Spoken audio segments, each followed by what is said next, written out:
Би яагаад дахиад ийм л сонголт хийчих вэ? Яагаад манай гэр бүлийнх нь бүгд ийм байдаг юм бэ? гэж та өөрөөсөө асууж байсан уу? Матрицд удмын алдаа гэдэг нь зүгээр нэг тоо биш.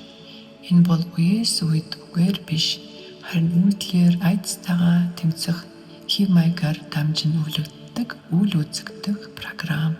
Ихэнхдээ бид өөрийнхөө замаар биш, үг дээдсийнхээ дуусгаагүй түүхийг үзэж амьдардаг.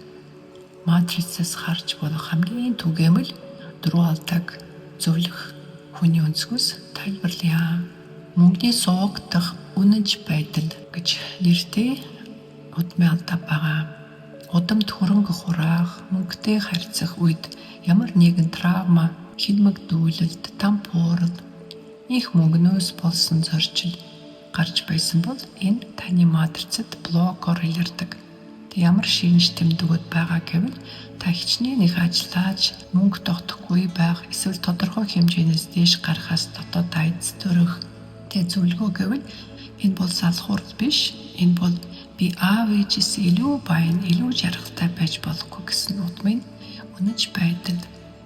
Дараагийн удмын алдаа харилцааны чиглэлээр давтагдсан хувь тавилан гэж нэртэй. Ээж нь ганцаараа хүүхдээ үсгэсэн, эмээ нь харилцаандаа солиос болсон, түүхэд матрицын харилцааны секторт ижил аркануудаар тодордог. Яаж илэрдэг вэ гэвэл үргэлж хөршгүй төмөс дурлах, эсвэл харилцааг ганцаараа нуруундаа үрж явах. Тэгээд зөвлөгөө бид хайрыг биш, харин үүд танил өвдөлтийг хайж сонголт хийдэг. Учир нь тэр өвдөлт бидэнд танил учраас аюулгүй санагддаг. Гуравдугаар удмын алдаа гэвэл бие махбодод нуугдсан түүх. Хэлж чадаагүй гомдол, илэрхийлэггүй сэтгэл хөдлөлүүд бие махбодод өвчин болж үлддэг. Матриц дахь эрүүл мэндийн блокууд үнийг тодорхой хэлж өгнө. Шинж тэмдгүүд гэвэл шалтгаан тодорхойгүй архаг ядаргаа, үе дамжин ижил өвчлүүд байж болно.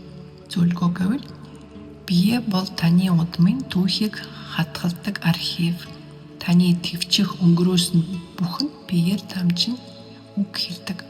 Дөрөвдүгээр удмын алдаа гэвэл өөрийгөө хэрэгжүүлэхээс сугддаг, өөрийгөө хордог, бүү яалгар, даруухан бай, олны тунд чимээгүй бай гэсэн хоригтой орчинд өссөн удмынх нь өөрийн авьяасаа нийхээс өгтлээ айдаг. Яаж илэрдэг гэвэл та илүүг чадна гэдгээ мэддэгч яг алхам хийх үед цахилгаан тасарсан мэт гацдаг. Зөвлөгөө гэвэл өөрийнхоороо байхаас бусдын надад байх нь аюулгүй гэсэн сэргийлэх механизм таныг гацааж байгаа хэрэг. Хамгийн чухал нь юу вэ гэвэл удмын алдаа бол шийтгэл биш, энэ бол танд өгөгдсөн даалгавар.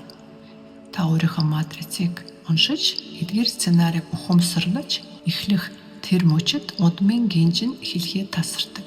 Таныг өөрчлөлтөхөд таны ард байгаа 7 үеийн, таны урд ирэх 7 үеийн хувь тавилан зөөлрдөг.